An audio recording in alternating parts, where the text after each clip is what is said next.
कनकलता है और मैंने अपना बीटेक GCW गुड़गांव से 2012 में किया है। उसके बाद मैंने अपना एमटेक 2015 में WCTM गुड़गांव से किया है। मेरा ऑप्शनल सब्जेक्ट पब्लिक एडमिनिस्ट्रेशन है और मेरी हॉबीज है कविताएं लिखना और प्रेमचंद के साहित्य पढ़ना। हॉबी क्या है आपकी? आपकी हॉबी क्या है? आवाज मिल रही है मेरी? सर कविताएं, जी कविताएं लिखती हूँ और प्रेमचंद के साहित्य पढ़ती हूँ। कुछ सुनाइए कविता, क्या लिखा है आपने?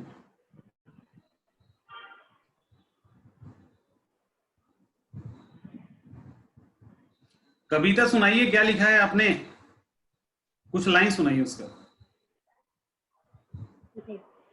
एक रात शशि से किया सवाल, क्यों कुछ रातों में आते हो, कुछ रातों में छुप जाते हो। शशि ने कहा, ये करता हूँ मैं कुछ समझकर, तारों को देता हूँ अवसर, कुछ अवसर नभ में विचरने का, कुछ अवसर नभ में संवरने का। बहुत बढ़िया। नीले नभ पर सिर्फ मेरा ही हक नहीं। कनकलता, आप ये बताइए कि आपका ये जो हॉबी है, या आप जिस प्रोफेशन के लिए तैयारी कर रही हैं, SDM या कल DSP अगर आप बनेंगी, तो ये हॉबी कैसे आपको उसमें मदद करेगा, ये बताइए। जी सर, पहले तो मुझे ये उत्साह देती है, अपनी भावनाओं को प्रकट करने एक साधन है। मैं जो भी सोचती हूँ, जो भी महसूस करती हूँ, मैं इसके जरिए मैं उसको प्रकट करती हूँ, एक्सप्रेशन मेरा आता है। फिर मैं इससे हेल्प कर सकती हूँ सर, जो ये मेरा जो टैलेंट है, मैं लिखती हूँ किसी भी इशू पे, तो इस जागरूकता अभियान में मेरा मानना है कि मैं हेल्प कर सकती हूँ। कुछ ऐसा स्लोगन लिखे इंटरेस्टिंग, लोगों में जागरूकता फैलाने के लिए, किसी भी एक चीज को लेकर, आपका नेटिव प्लेस कौन सा है? आप किस डिस्ट्रिक्ट से बिलोंग करती हैं? मैं सिवान से बिलोंग करती हूँ। सिवान से बिलोंग करती है। सिवान के आसपास कोई ऐसा हिस्टोरिकल प्लेस बताइए।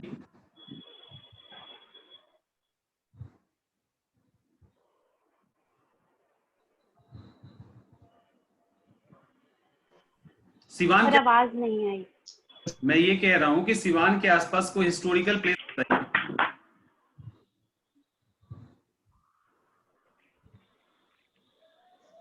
कुणाल, आवाज आ रही है? हाँ सर, आ गया सर। आ रही है, ठीक है। कनकलता अभी हमारे साथ है। आप कुछ पूछना चाहते हैं तो पूछिए हमसे। ये सर वीडियो ही सर मुझे बोल रहे हैं सर। आपकी आवाज आ रही है, वीडियो थोड़ा सा जी बोलिए। जी आवाज आ रही है सर। मैं ये पूछना चाहती हूँ, जी जी अभी बोलिए। यूपी PCS में मेरा इंटरव्यू था 2018 में, तो सर मुझे बहुत दिल किया इस सवाल पर कि आप एमटेक करके क्यों आ रही हैं, आपने एमटेक क्यों किया, बीटेक की एलिजिबिलिटी है, तो आपका जब लक्ष्य सिविल सेवा का, अभी आप सवाल का जवाब देंगी जब इंटरव्यू ओवर हो जाएगा, फिर आप अपने डाउट्स पूछिएगा, ठीक है? कुणाल पूछिए। सर स्टार्ट करें सर? हाँ जी, स्टार्ट करें। तो सर ये कनकलता जी हैं। ओके, तो Kanaklata, are you comfortable in Hindi और इंग्लिश? आप हिंदी में कंफर्टेबल हैं या इंग्लिश में हैं? सर हिंदी में। ओके, चलिए आप ये बताइए कि अभी तो हम लोगों ने आपका नाम जान लिया कि आपका नाम कनकलता, क्या आपका सरनेम क्या है? पाठक। कनकलता पाठक। चलिए आप ये बताइए कि कनकलता का मतलब क्या होता है? आपको मालूम होना चाहिए, क्योंकि हर किसी को नाम का मतलब मालूम होता है, तो कनकलता का मतलब क्या होता है? सर कनकलता का मतलब सोने की लता, या लता मतलब बेल, या कनक का अर्थ धतूरा भी होता है, तो धतूरे की लता भी इसका अर्थ होता है।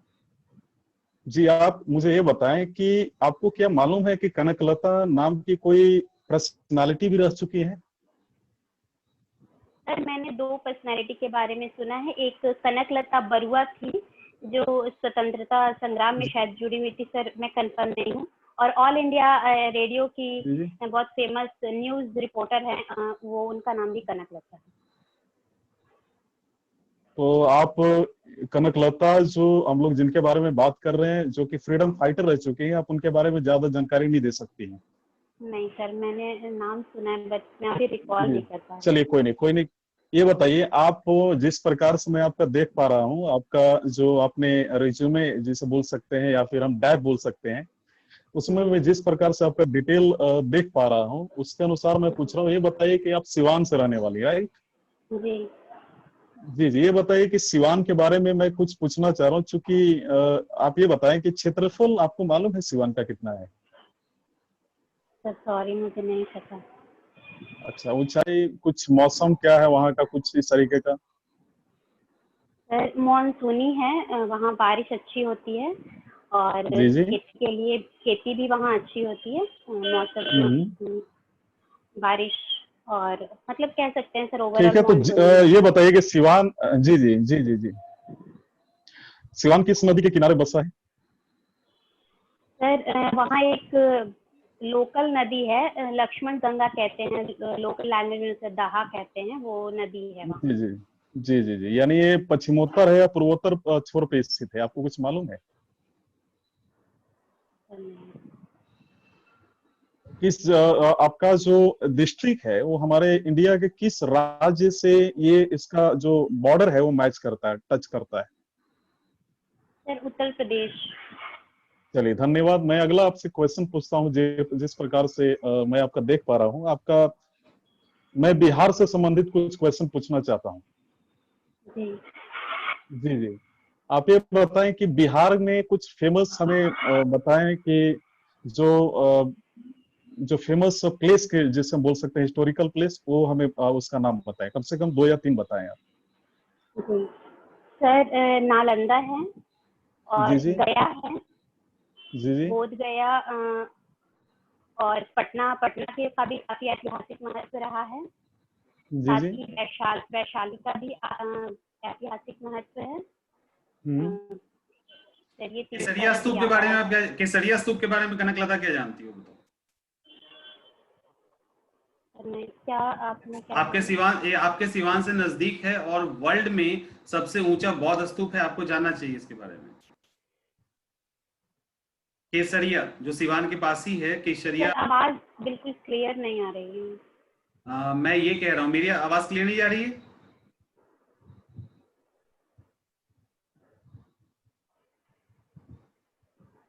कुणाल सर पूछ। कुणाल सर की तो सही आ रही है, जी आपकी जी नहीं। ठीक है, कुणाल ही जी जी, कंटिन्यू करें। मैं ये आपसे जानना चाहता हूँ कि आप ये बताएं कि जो हम लोग बात कर रहे थे बिहार के बारे में, तो बिहार का कुछ देखिए काफी आसान से क्वेश्चन है, लेकिन ये काफी इंपॉर्टेंट हो जाती है। बिहार की क्षेत्रफल की दृष्टि से अगर हम बात करें तो बिहार वर्तमान में कितने नंबर का राज्य है? सर मैं कंफर्म नहीं हूँ, 12वां है शायद। चलिए, ओके ओके ओके, कोई नहीं, कोई यहाँ का राज्य भाषा क्या है? हिंदी और उर्दू। विधानसभा परिषद में कितने सीटें हैं अगर हम बात करें बिहार की तो? सर मैं अभी भूल रही हूँ, मैंने देखा था। चलिए कोई नहीं, इसके लिए हम लोग देखते हैं आगे। अगला जो क्वेश्चन है, जिस प्रकार मैं आपके सारा डैफ के अनुसार चल रहा हूँ, तो जी डैफ में आपने ये भी मेंशन किया है कि 10th आपने सीबीएसई से किया था, ये बहुत अच्छी बात है। जी आपने 2006 में किया, जिस प्रकार से मैं देख पा रहा हूँ, साथ ही साथ जी। आपका परसेंटेज जो था 78.2%, यानी 78.2% था। जी। आप ये बताएं कि आपने 10th कहाँ से किया था? सर 10th मैंने सिवान से किया था। सिवान स्कूल कौन सा था आपका? महावीरी सरस्वती विद्या मंदिर सिवान। चलिए चलिए, बहुत अच्छी बात है। आपका सबसे फेवरेट सब्जेक्ट कौन सा है? सर अभी चूंकि मैं तैयारी कर रही हूँ तो मैं पब्लिक एडमिनिस्ट्रेशन ज़्यादा पढ़ती हूँ, लेकिन वैसे मुझे हिंदी चलिए पसंद है। कोई नहीं, हम लोग जो है पब्लिक एडमिनिस्ट्रेशन की ही ओर बढ़ते हैं। तो अगर हम पब्लिक एडमिनिस्ट्रेशन की बात करें, तो आप ये बताइए कि ये क्वेश्चन काफी कॉमन हो जाता है कि आपने बीटेक की, एंड आपने बीटेक किया कंप्यूटर साइंस इंजीनियरिंग में, एलॉन्ग विथ आपने एमटेक भी किया कंप्यूटर साइंस इंजीनियरिंग में, उसमें मैं बाद में आऊंगा। जी। तो सबसे पहले मुझे ये जानना है कि आपने क्यों ये चूज किया कि भाई नहीं, मुझे पब्लिक एडमिनिस्ट्रेशन को ही चूज करके आगे बढ़ना चाहिए? आपने ऐसा क्यों चूज किया, बताइए। सबसे पहले जब मैंने सर देखा तो सिलेबस में ऑप्शनल में मेरा सब्जेक्ट नहीं है, कंप्यूटर साइंस ऑप्शनल में अवेलेबल नहीं है। दूसरी बात मैंने देखा कि इसका सिलेबस जीएस जी के जी जी सिलेबस से भी बहुत मैच करता है। जीएस के काफ़ी टॉपिक्स कवर होते हैं गवर्नेंस वगैरह के। तीसरे मुझे सर प्रशासन क्षेत्र में ही जाना है, तो लोक प्रशासन विषय पढ़ने से मुझे आगे मदद मिलेगी, इसलिए मैंने इस सब्जेक्ट को ऑप्ट जी किया। जी। तो अगर आपने लिए तो आप तो लॉ भी ले सकती थी, लॉ से भी काफी हेल्प हो सकती है अगर प्रशासन की बात हम करें, या फिर मैनेजमेंट हम बोल सकते हैं, जी, लेकिन लॉ पॉलिटिकल का साइंस भी हो सकता है। सर लॉ का सिलेबस जी जी एक्चुअली बोलिए। बहुत बृहद है। मुझे ऐसा लगा कि वो पढ़ना काफ़ी मेरे लिए बिल्कुल अलग हो जाएगा, और जीएस में उससे बहुत कम हेल्प मिलती। इससे गवर्नेंस के पॉइंट्स मेरे कवर जी। हो रहे थे। हम्म। जी, अगला जो क्वेश्चन है मेरा आपसे वो ये है कि आप ये बताइए कि आपने पब्लिक एडमिनिस्ट्रेशन को लेकर आपने तैयारी की, तो मेरा आपसे क्वेश्चन ये है कि आपने इसके लिए कौन कौन सी बुक रेफर किया, ये मैं जानना चाहता हूँ थोड़ा। जी सर, बेसिकली मैंने एक ही बुक अच्छे से पढ़ी है, अवस्थी एंड माहेश्वरी की बुक आती है, वो मैंने अच्छे से किया था। फिर जी नेट पे कुछ अवेलेबल होते हैं रिसोर्सेज, उनको मैंने फॉलो किया था। जी जी। कनकलता, आपको क्या लगता है इंटरनेट का रिसर्च करना या फिर करंट अफेयर का जो है, क्या ऑप्शनल में इसका महत्व है? अगर है तो अगर मान लीजिए कि इसके अलावा ये भी तो हो सकता है कि अगर हम इसकी तरफ ना जाएं और हम सिर्फ बुक पे रिलाय होकर हम अगर तैयारी करें, जैसा कि आप ही बताएंगे कि आपका क्या किस तरीके का तैयारी का जर्नी रहा in the context of public administration, तो मुझे आपसे क्वेश्चन है कि क्या करंट अफेयर और इंटरनेट रिसर्च का एक महत्व होता है ऑप्शनल में? आप जो पब्लिक एडमिनिस्ट्रेशन की मैं बात कर रहा हूँ। मेरे विषय से रिलेटेड सर इसलिए ये इम्पॉर्टेंट हो जाता है इंटरनेट वगैरह करंट इश्यूज, क्योंकि जो पॉलिटी के इश्यूज चलते रहते हैं देश की राजनीति में, उनसे डायरेक्ट रिलेशन हमारे ऑप्शनल में जी जी होता है। जी। जैसे बीपीएससी की बात करें तो सर एक ओके। क्वेश्चन भी आया हुआ था राज्यपाल से रिलेटेड, वो मुझे लगता है कि करंट पर ध्यान देने पर हम अच्छी तरह से कर सकते हैं। मतलब आपने खुद से करंट अफेयर पे कुछ आपने तैयारी की थी उसको लेकर? जी, मैंने जो बिहार से रिलेटेड राज्यपाल और जो मुख्यमंत्री के रिश्ते वगैरह, ये हिस्टोरिकल बैकग्राउंड भी जो उसका बैकग्राउंड रहा है, फिर करंट में जो जी चल जी रहा है, और न्यूज़पेपर से मैंने देखा था इसको। जी जी। चलिए, ये बहुत अच्छी बात है। अब आपसे मैं अगला जो क्वेश्चन है वो जानना चाहता हूँ।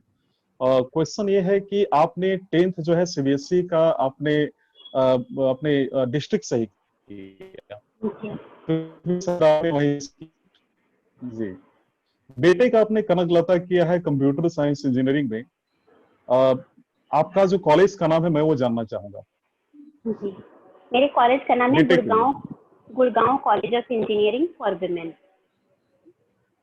जी जी।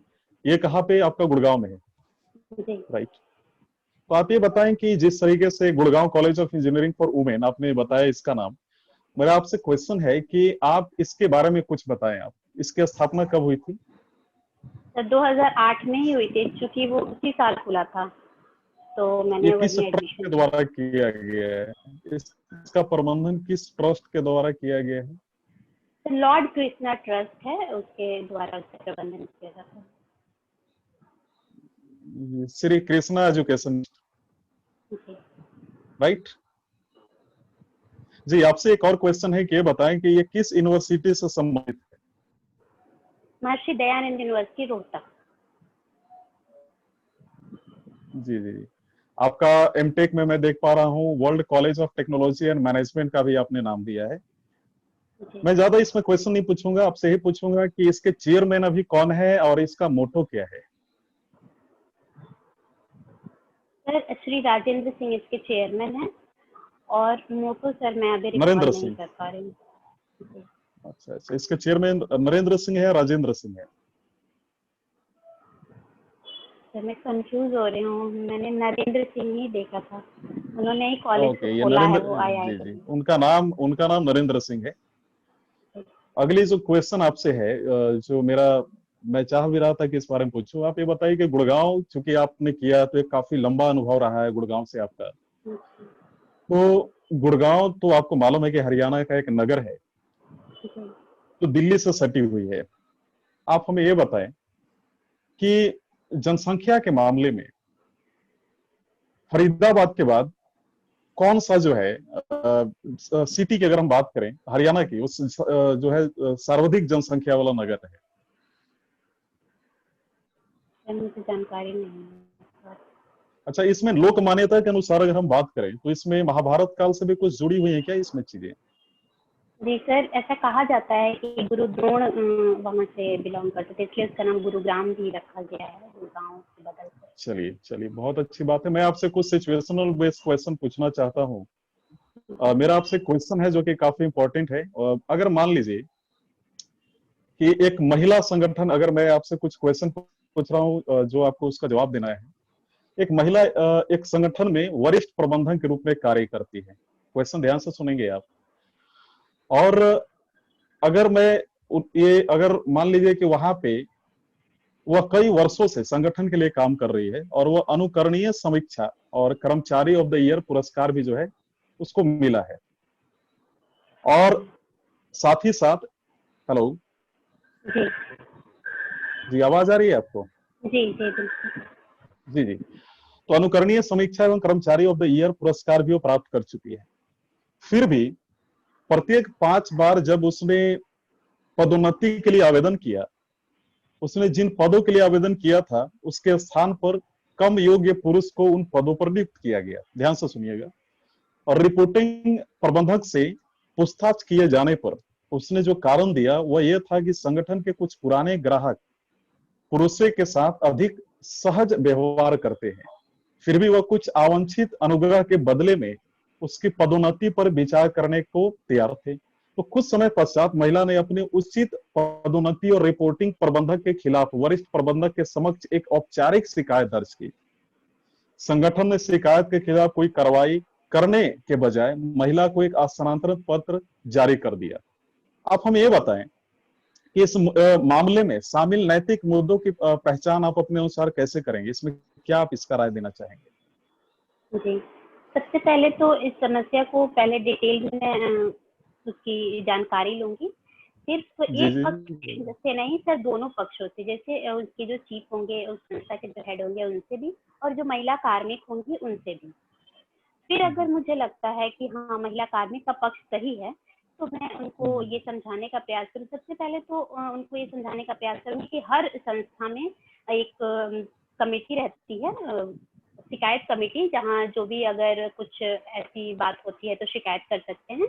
और हमारे जी लिए जी। कानून भी बना हुआ है महिलाओं के लिए, जो वर्क प्लेस पर सेक्सुअल हरासमेंट के लिए एक्ट बना हुआ है, उसके तहत वो शिकायत कर सकती हैं। और अगर संस्था ने यह नहीं बनाया, एक कमेटी नहीं बनाई, तो ये उसकी गलती है, ये मैं उसके हेड को समझाऊंगी।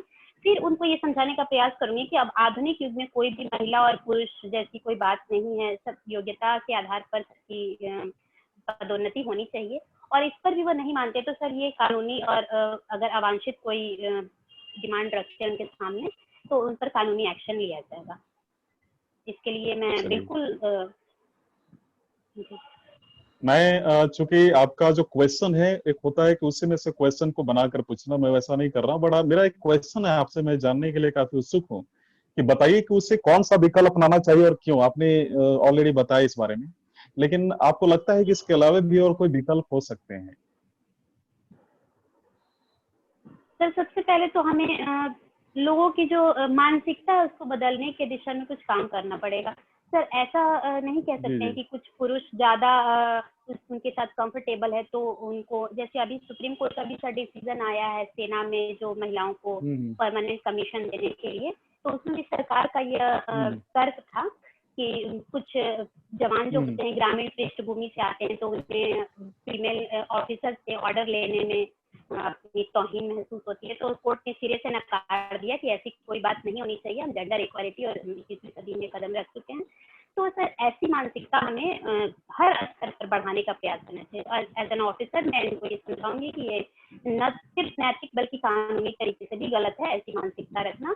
और हमारे जो मूल कर्तव्य हैं उनमें भी हमें कहा गया है कि वैज्ञानिक हमें अपनी विचारधारा रखनी है, हमारी सोच वैज्ञानिक होनी चाहिए, ना कि ये सब दकियानूसी होनी चाहिए। इस तरह से मैं उनको समझाने का प्रयास करूंगी। और महिला के लिए मेरा तर्क है कि वो जी जी किसी भी छोटी सी भी जो गलती होती है लोगों की, उसको इग्नोर ना करें। कहीं भी अवांछित जो भी कुछ ऐसी गतिविधि दिखती है तो तुरंत शिकायत करें, आगे आने का प्रयास करेंगे, न कि उनको सहन ना करें। जी जी। फीडबैक तो ये बताइए कि वर्तमान समय में, हाँ सर, फीडबैक जी फीडबैक आज के लिए, ठीक है।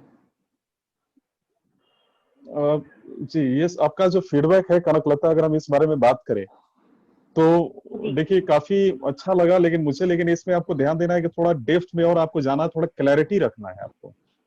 और साथ ही साथ एक चीज मैं आपसे ये जानना चाहूंगा कि आप थोड़ा सा जो आपके अगर हम बात करें पर्सनल डिटेल, जी तो उसके बारे में भी थोड़ा सा आप ज्यादा जानकारी ले लें और अपने सिटी के बारे में ज्यादा जानकारी लें। आपका फीडबैक कुल मिला जुला के अगर मुझे 10 में से अगर रेटिंग देना हो तो मैं आपको जी 7 दूंगा, इससे ज्यादा नहीं दे सकता हूँ। तो आपको थोड़ा मेहनत करने की जरूरत है और खास करके जी खुद पे आप काम कीजिए। खुद पे अगर आप काम करेंगे तो you can do better, right.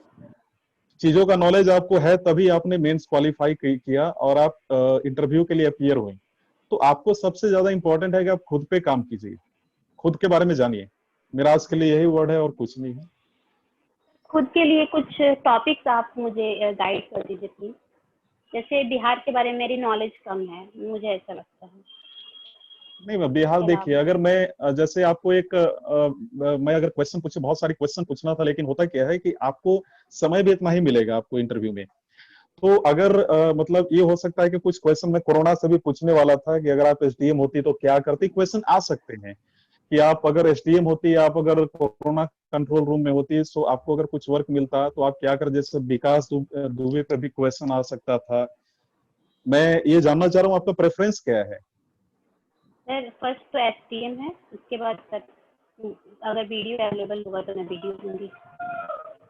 चलिए, तो ये हो सकता है आपसे सिचुएशनल बेस्ड क्वेश्चन भी पूछा जा सकता है। आप चूंकि आपको काफी नॉलेज है, लेकिन मैं आपको ये बताना चाहूंगा कि अगर आप चूंकि मेंस क्वालिफाई किए इसलिए मैं ऐसा बोल रहा हूँ, तो आप ऐसा कीजिए कि आप बिहार के बारे में थोड़ा ज्यादा जानकारी रखें, सिवान का पूरा हिस्ट्री आप रखें, जियोग्राफिकल नॉलेज रखें, पॉलिटिकल नॉलेज रखें।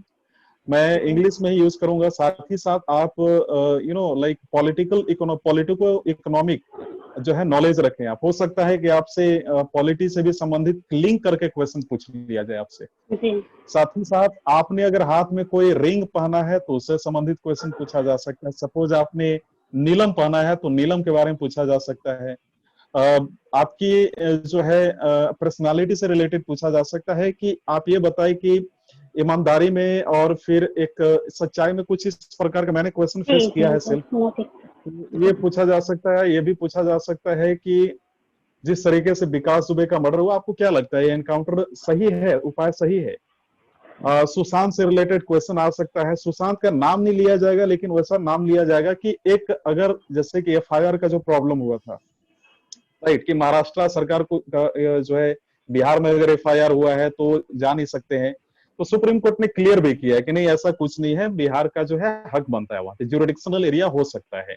तो इस तरीके की क्वेश्चन आ सकती है। So be ready for your future. Question आ सकता है, you can not guess, but हमें एजुकेशनल क्वालिफिकेशन पे काम करना चाहिए होता है, ऑप्शनल पे, खुद पे। The most important part of the interview I can say, जिसमें 40% आपका आ सकता है। बाकी हमने अपने वीडियो जो यूट्यूब पे डाला है, आप उसमें देख सकते हैं। सर अभी मैंने यूपी पीसीएस का दिया था, उसने मुझे बहुत ड्रिल किया एमटेक को लेके कि आपने एमटेक क्यों किया जब बीटेक से ही हो जाता काम। सर ये सब मैं क्या बोलूंगी, ऐसा मुझे देखिए समझ नहीं आ कनकलता, मैं अपना एक्सपीरियंस बता रहा हूँ। मैं ज्यादा आपको आपका जो है समय नहीं दे सकता, बट मैं आपको कुछ एक्सपीरियंस बता रहा हूँ। जब आपको दो क्वेश्चन आता है ना तो बड़ा कंफ्यूजन हो जाता है कि आप काफी अच्छे एमएनसी में थे, आप दूसरे भी ऑप्शन चूज कर सकते थे, इधर क्यों आ रहे हो आप? दूसरी चीज ये है कि आपसे पूछेगा कि भाई आपका ऑप्शनल है, आप इधर क्यों, आप ये ऑप्शनल चूज कर रहे हो? So you can say honestly कि सर मेरे पास समय कम था, इसलिए। और दूसरी देखिए, मैं यहाँ पे तीसरी चीज ये बोलना चाहता हूँ कि इंटरव्यू आप पे डिपेंड करता है कि आप किस दिशा में ले जाना चाहते हैं। अगर आपने जैसे क्वेश्चन पूछा, जैसे मैंने आपसे क्वेश्चन पूछा था कनकलता का मतलब क्या होता है फ्रीडम फाइटर के बारे में, तो उससे भी रिलेटेड मैं पूछ सकता हूँ, उसी दिशा में मैं जा सकता हूँ, इसकी संभावना है। ये ना सोचे कि वहां पे मुझसे ऑप्शनल से पूछा ही जाएगा। It depends on you, right. तो एक चीज बड़ा फायदा होता है उन सारे लोगों का, जो टीचर्स होते हैं, जो वक्ता होते हैं, बड़ा इंटरव्यू में अच्छा काम करते हैं, उनका इंटरव्यू अच्छे से निकल जाता है। बात रही कि अगर मैं बीटेक किया है तो मैं अगर गूगल में जा सकता था, किसी एमएनसी में जा सकता था, मैं इधर ही क्यों आ रहा हूँ? तो ये आप बोल सकते हैं कि सर मेरे फादर के द्वारा ये प्रेशराइज है, जो भी सच्चाई है आपको सच बताना है वहां पे, क्योंकि वहां पे दो चीजें देखी जाती है, ईमानदारी और सच्चाई, और भी बहुत सारी इसके सब फैक्टर्स भी देखे जाते हैं। तो इन सारी चीजों पर ध्यान दें। बाकी मैं यही बोलूंगा, इससे ज्यादा आपको कुछ सलाह नहीं दे सकता। तो लास्ट में मैं बोलूंगा बेस्ट ऑफ लक। चलिए, thank you sir. Okay.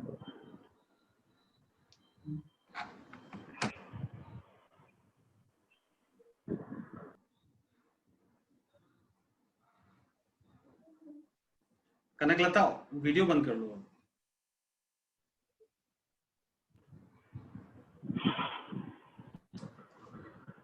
Kunal, sir आपने क्या बोला था वो सिवान के बारे में, आप एक बार बता दीजिए। जी, मैं बोल रहा था कि आप सिवान के बारे में थोड़ी जानकारी आप ले लें।